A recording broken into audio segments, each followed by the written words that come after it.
Bom dia, meus amigos, minhas amigas. Muito obrigado. Aqui está o Dr. Antônio Martins Farias para mais um vídeo. Hoje, dia 27 de maio de 2024, são exatamente 10 horas aqui quando eu inicio essa gravação em Santa Cruz de Capibaribe, Pernambuco. Quero agradecer aos 457 amigos inscritos. Muito obrigado mesmo. Estou muito feliz. A meta continua, 1.000 até o final do ano. Passar de 1.000 até o final do ano. Muito obrigado a você que faz seus comentários, você que dá o seu like. Tem pouco like, eu só insisto que as pessoas, mesmo você não gostando, dá o dislike, isso não me aborrece. Muito pelo contrário, se você não gosta, quer demonstrar que você gostou para dar o seu ok, dá a sua reprovação. Eu aceito isso. E é bom para mim, porque isso me ajuda, faz com que chame a atenção do YouTube e ele informa para mais pessoas. E quanto mais gente vê o meu canal, quanto mais o YouTube indicar, mais chance eu tenho de ganhar, passar de 1.000 inscritos, aí é outra conversa. Muito feliz mesmo assim, olha, muito obrigado. Eu sempre deixo aqui o meu e-mail, o meu telefone, caso queira entrar em contato comigo, fiquem à vontade. Eu tô hoje, ontem no jornal o Globo, o editorial foi sobre a questão das estatais no Brasil. Esse programa, de privatização que começou no governo Fernando Henrique Cardoso, que foi a chance que ele encontrou de avançar na tecnologia, porque se nós tivéssemos ainda com as telefônicas nos estados, nós não teríamos telefones celulares. Não havia a velocidade da comunicação, porque os estados não tinham competência e capacidade de investimento. Então, no governo Fernando Henrique, houve as privatizações, principalmente das telecomunicações. Você pode criticar Fernando Henrique, que privatizou. Eu sei que o pessoal do PT não gosta muito, das privatizações, mas elas foram fundamentais para o desenvolvimento da economia do Brasil, dos anos de Fernando Henrique para cá. Senão, nós estaríamos muito atrasados ainda. Então, o editorial do Globo diz mais ou menos assim, as estatais ainda custam muito caro ao contribuinte. De fato, nós temos muito gasto desnecessários com 88 estatais. É um absurdo o Brasil ter 88 empresas estatais. Praticamente 2 ou 3 é que dão lucro, que são superavitárias, vamos dizer assim, no vários setores da economia, a atuação do Estado não serve para nada, apenas cabide de emprego. Essa é uma realidade. Por isso que os partidos fazem essa guerra pelo poder, porque cada diretor de estatal, cada presidente estatal é uma fortuna que vai para os partidos ganham em influência, em poder e de barganha em Brasília. Dessas 88 estatais, segundo o Globo, o patrimônio das estatais é 6,1 trilhões de reais. É um patrimônio fabuloso. Um faturamento é de 304 bilhões por ano. Agora, o governo gasta por ano 151 bilhões e meio de reais subsidiando empresas estatais deficitárias. Então você vê, se nós temos 304 mais 150, o governo não tem lucro praticamente. Ele tem prejuízo. Então há que se pensar num país com menos empresas estatais, enxugar a máquina pública, fazer com que o governo gaste menos com coisas supérfluas, porque estatais para vender parafuso, por exemplo, não faz sentido. Tem uma aqui, as subvenções, a única empresa estatal que você tem que reconhecer o seu valor, a sua importância, que faz pesquisa, foi a Embrapa. Esta os olhos deve ser, a gente deve ter para com a Embrapa um carinho e uma atenção especial, porque ela fez o Brasil gigante, ela lutou no desenvolvimento de tecnologia, porque lá com Alisson Paulinelli, é um mineiro, foi ministro da Agricultura, foi acho que do governo Figueiredo, o Brasil tinha ido à falência, o regime militar faliu o país tinha mais capacidade de investimento, os empréstimos externos não vinham mais com a mesma facilidade, como vinha na década de 70, 80, né? O que aconteceu? Ele disse, vão para o campo, mas nós vamos investir na agricultura. Mas na agricultura nós não temos nada, tecnologia nenhuma. Fundou a Embrapa e a Embrapa desenvolveu milho, desenvolveu soja, desenvolveu palma. Então, o campo de pesquisa da Embrapa é invejável, de reconhecimento, né? Agora, outra empresa também que diz assim, que essa eu não conheço, nunca ouvi falar. Eu só tomei conhecimento dela através do editorial do Globo, que diz o seguinte: a Empresa Brasileira de Serviços Hospitalares, ela é conveniada com o SUS e dá o suporte ao SUS.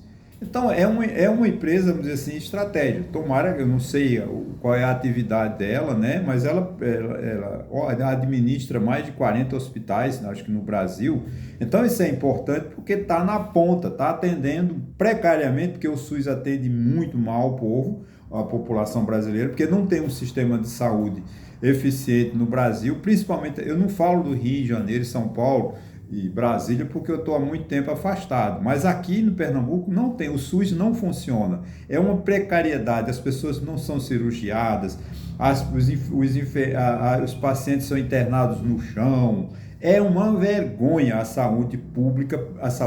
O Hospital Regional de Caruaru é uma vergonha, né? E a gente ainda tem uma governadora que diz que faz muito pela saúde. É uma vergonha a saúde pública em Pernambuco. As prefeituras são piores, ninguém fiscaliza as prefeituras, as prefeituras fazem uma expressão bem nordestina, gato e sapato dos munícipes, enganam, não faz raio-x, as mulheres não fazem preventivo, porque as prefeituras elas não querem gastar com a saúde, mas dinheiro vem, né? O dinheiro, eu sei que Taquaritinga do Norte recebe muitos milhões de reais por ano para gastar com saúde, que na verdade não tem saúde para os municípios, para o povo que mora no município de Taquaritinga do Norte. Da mesma forma, Santa Cruz de Capibaribe. Quando você vai fazer um exame que custa R$400, eles brecam para não gastar.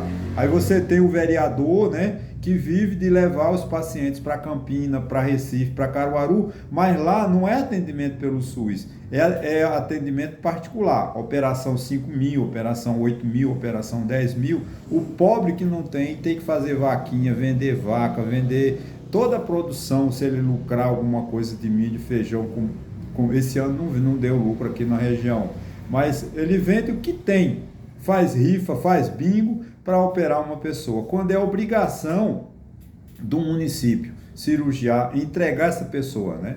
Eu estava uma vez numa associação de moradores, de agricultores, e o vereador, né, se num discurso elogiou o prefeito, dizendo que o prefeito de Taquaritinga do Norte era o melhor prefeito da história de Taquaritinga do Norte. Mas, ao mesmo tempo, ele fez uma rifa para operar uma mulher em Campina Grande que custava 5 ou 7 mil reais.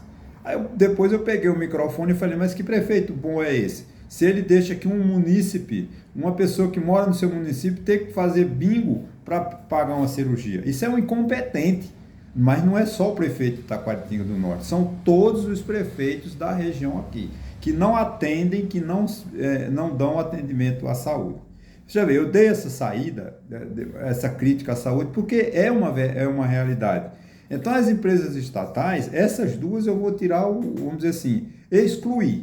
Falei da Embrapa, da importância da Embrapa para a economia do nosso país. Agora, as outras têm que ser encerradas as suas atividades, porque é jogar dinheiro no lixo. O orçamento, que já é um orçamento todo comprometido, não sobra quase nada, porque todas as despesas do nosso orçamento, a receita que o Brasil arrecada hoje está toda comprometida com o pagamento de despesas obrigatórias.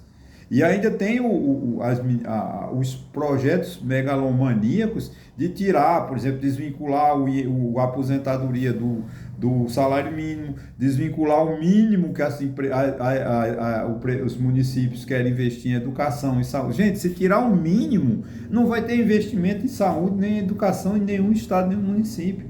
Isso é uma realidade. Mas agora, por que tem dinheiro para investir 151 bilhões de reais para subvencionar estatais deficitárias que não tem necessidade delas existirem? Deixa que a iniciativa privada se encarregue de produzir, de empregar. Agora não, essas empresas estatais são cabides de emprego e é uma coisa que ninguém, né, ninguém quer, ninguém gosta de falar em processo de privatização. Mas é fundamental. Eu sei que no governo Lula é uma ofensa aventar a possibilidade de Lula fazer alguma privatização. Eu sei que o Lula tem ainda a linhagem comunista, né? Todo o PT tem aquela ideia ideológica do comunismo da União Soviética, do socialismo de Xi Jinping, do socialismo de Mário Soares em Portugal, com Brizola, que veio com Brizola aqui para o Brasil. Mas não se trata de ser comunista, de ser capitalista, se trata de ver que é uma coisa que não dá resultado. Se não está dando resultado, encerra. Mas não, eles há quantos anos, né, insistem com empresas estatais deficitárias gastando 300 bilhões, quase 300 bilhões por ano, né, e sem retorno para o setor e nem traga em benefício da população. Né? O orçamento público já é, como eu falei, totalmente amarrado.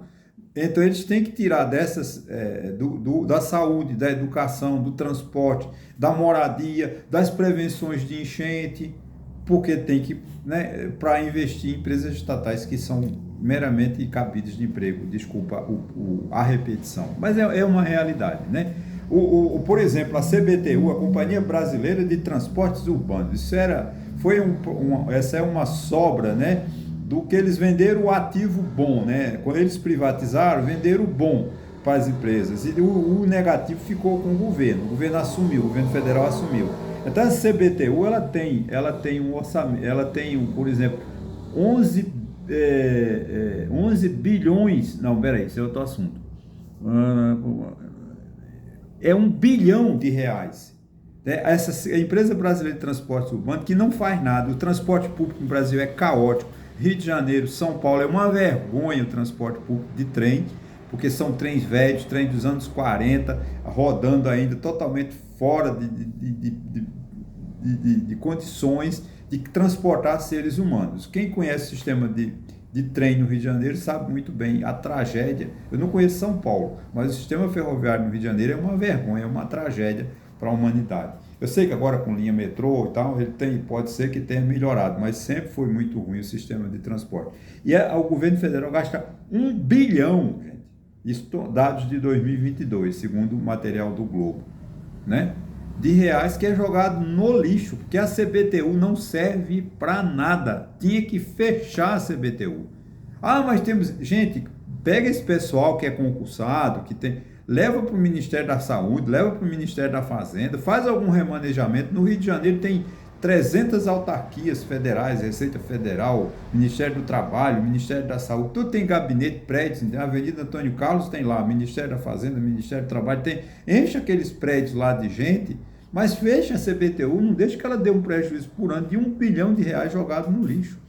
Então é preciso que a sociedade acorde para isso. Talvez esse meu vídeo não vá ter a repercussão desejada, mas eu quero ganhar novos inscritos, eu quero passar de 1.000, né? Mas eu quero trabalhar numa realidade que a gente faça pensar esse país, porque não é possível que a gente continue, né, sem discutir os reais problemas do país.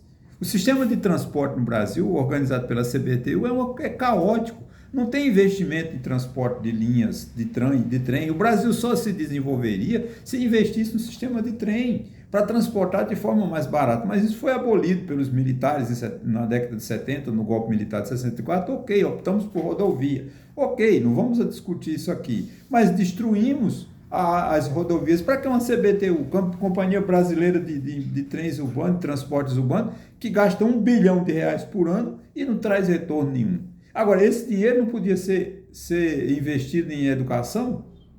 Não podia ser investido na saúde? Não foi R$ 1 bilhão, gente, é muito dinheiro para você jogar, desfazer todo ano. Só para ter o presidente da CBTU tem que ser indicado pelo PT, indicado pelo PSB, indicado pelo União Brasil, indicado pelo PL, porque os partidos, eles só fazem a oposição na televisão, mas entre eles são todos amigos. Tem empregado, tem cabides de emprego para o PL, que é de Bolsonaro, no governo do PT, tem no governo do Bolsonaro, tinha alguém indicado pelo PT, porque eles não são inimigos, eles só são inimigos aparentes. Os políticos, eles sabem se alinhar, eles sabem, brigam, mas eles são amigos. O governo, a panela, o pacote, né, que é o Brasil, os órgãos públicos, são entregues a políticos para viver assim, gastando R$ 1 bilhão para não trazer retorno nenhum. Agora, se falar de privatizar, nossa senhora, é uma ofensa no governo do PT falar de privatizações, como eu falei, por questões ideológicas, que ele vem do comunismo, da antiga União Soviética, né? Ele não é mais o Putin atual, que não é comparar Putin com o pessoal de Brezhnev, de Mikhail Gorbachev, é outro papo, né? Putin é outra história, mas tudo bem, vamos deixar para lá. Diante do tal fato, você vê, hoje no jornal, hoje, dia 27 de maio de 2025, tem também um editorial do Globo. Diz assim, investir na educação, né? Segundo o IBGE, 11 milhões e 400 mil pessoas na idade de 15 anos são analfabetas. É muita gente. Gente, 11 milhões é provavelmente uma capital, São Paulo não, Rio de Janeiro, talvez, acho que dá quase 2 Recifes. De crianças analfabetas. Isso dados do IBGE, não é invenção de Antônio Martins, está no editorial do Jornal Globo hoje, e você vai achar isso também no IBGE, no censo de 2022. Tivemos uma melhora? Tivemos, porque em 2010 esse índice era de 9,6%, né? Da população brasileira, 9,6%, quase 10% do povo brasileiro eram analfabetos em 2010. Hoje esse índice baixou para 7%. Melhorou? Melhorou muito, 2,6%. Mas ainda é um contingente de pessoas muito elevado, 11 milhões e 400 mil crianças, porque 15 anos praticamente um adolescente, mas são jovens que o Brasil esqueceu. Quer dizer, imagine um país, né, que esquece 2 capitais como Recife. Essa é uma realidade. Esses são os verdadeiros problemas que a gente tem que discutir. Não é ficar mantendo empresas estatais sem ter uma discussão séria no Congresso Nacional, na Câmara, no Senado, para deputados que tenham ver realmente um ideal político, porque nós não temos mais. O político hoje, eles não são mais políticos, eles são negociantes, são empresários, são comerciantes. Eu estava vendo hoje, para encerrar o assunto, mas ainda dentro do contexto, um artigo de um jornalista que eu prezo muito no Rio Grande do Sul, o site dele chama-se, o canal no YouTube dele chama-se Cristal Vox, e ele estava fazendo uma denúncia sobre a festa dos prefeitos que foram, a farra dos prefeitos em Brasília, a marcha dos prefeitos para Brasília. A quantidade de dinheiro que gastaram, foram para uma boate e gastaram, mulher a R$1.000, uísque de 1.200 a garrafa, tudo pago pelo contribuinte. E o que esses prefeitos trouxeram de Brasília? Zero. Não traz um centavo. Eles vão para Brasília achando que vão trazer benefício para o seu município, não trazem nada, porque as verbas para os municípios já estão inclusas no orçamento. Essa é uma grande realidade. Agora, o povo brasileiro ainda não acordou para esse tipo de debate. A gente precisa, sem ofender ninguém, sem tirar a ideologia de cada um, quer ser bolsonarista, apoie, quer dizer que Bolsonaro é o homem mais santo do mundo, diga, o problema é seu. Quer acreditar nas mentiras de Bolsonaro? Continue acreditando nas mentiras de Bolsonaro, o problema é seu. Agora, o Lula também não é intocável, o Lula também comete erros. E ele também tem que ser criticado quando for necessário, mas esse meu vídeo, ele não tem nem fala mal de Lula, nem fala mal de Bolsonaro, mas ele aponta erros que o país precisa de acertar. Para que 88 estatais? Para nada. Você tira 2, como eu falei, a Embrapa e essa empresa que eu não conhecia, que cuida de 40 ou 50 hospitais do SUS. Ok, meus irmãos? Muito obrigado. Estou muito feliz com você assistindo aos meus vídeos. Como eu falei no início, não se esqueça de dar o like e também o dislike. Se você não gostou, não esqueça de dizer que não gostou, porque isso não me ofende. Muito pelo contrário, me anima eu mudar de assunto. Se eu ver que o assunto que eu estou falando não está agradando, eu mudo. mas eu acho que a gente tem que pensar isento, né? Só uma pessoa isenta como eu, que não tem interesse político, pode apontar essas falhas na organização administrativa do país, começando pelas prefeituras, porque eu me interesso pelo bem público, pela melhora da condição de saúde do povo, pela educação do povo. Você vê, isso me corta o coração. Uma pessoa que foi analfabetizada aos 20 anos, como eu, iniciei minha vida estudantil aos 20 anos de idade, é triste você olhar, né, e ver que em 2022, né, nós ainda temos hoje 11 milhões e 400 mil crianças de 15 anos analfabetas. Isso é muito triste. Ah, mas em 1930 só 21% da população brasileira eram alfabetizadas. Ok, mas nós não estamos mais em 1930, nós estamos no século XXI. Ok? Muito obrigado e até a próxima.